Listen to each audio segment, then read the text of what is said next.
Principal, teachers, and fellow Scouts. Today, we join over 54 million Scouts from 172 national Scout organizations around the world to celebrate Founders Day, the birthday of Lord Baden-Powell, who founded the Scouting movement some 115 years ago. A couple of weeks ago, I went home to visit my parents after a Scout meeting and met an elderly gentleman who was out exercising with his grandson. As I was in my Scout uniform, the first thing he said to me was, "Scouts are good people." He then went on to ask me if former Prime Minister Mr. Goh Chok Tong was a Scout. I promptly replied yes, and shared that all three of our Prime Ministers were Scouts as well. He went on to ask me if there were other famous Scouts, and I provided him with a few names. Renowned naturalist Sir David Attenborough, famous footballer David Beckham, former US President Barack Obama, and many of our political leaders. At this point, his grandson got curious and asked if there were any astronauts who were Scouts. I proudly exclaimed that 11 out of the 12 men who ever walked on the moon, including Neil Armstrong, were Scouts. With a serious look in his eyes, the elderly gentleman wanted me to share the secrets of Scouting that has inspired these people. This is a question I often get when I'm out and about, and I'll share with you what I told the elderly gentleman and his grandson that day. Our secrets can be found in our Scout Promise and Law. At the start of each Scout meeting, we will recite the Scout Promise, which begins with, "On my honor, I promise that I will do my best." This is the code which all Scouts live by. We action upon our promise by serving our country, helping other people, and keeping the Scout Law.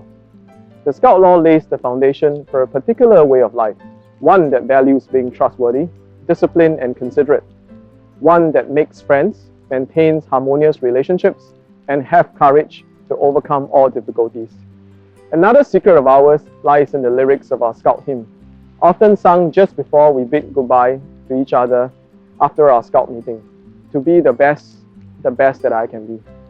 These cornerstones of our movement form part of the Scout method, which shapes the educational experiences of our members.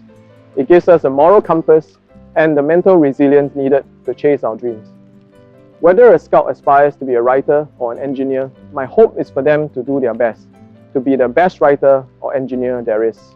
Scouting will provide them with the opportunity to develop their knowledge, skills, and attitude so that they can pursue their passion and at the same time play an active role in making a difference in the lives of others. This is the secret of Scouting for youth development. To all our youth members, I believe that you hold the answers to the world's challenges, and I encourage you to chase your dreams. But do not forget that there are people out there who might need your helping hand.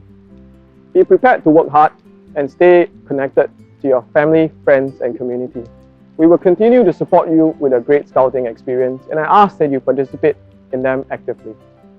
To our adult leaders, through the years, I've seen you investing time and effort and have committed yourself to caring, supporting, and inspiring our youth. For that, I salute you for your devotion to our vision and method, and for always keeping our youth at the center of what you do. To our parents, principals, and teachers, Scouting has been a part of Singapore's social fabric for the past century, and we have been actively contributing to nation building through these years. This is possible because of your support, and we thank you for that. And as the saying goes, it takes a village to raise a child. As we continue this journey to develop more meaningful and impactful programs for our youth, we ask for all your continued support so that together we can create a better world. Thank you and happy Founders Day.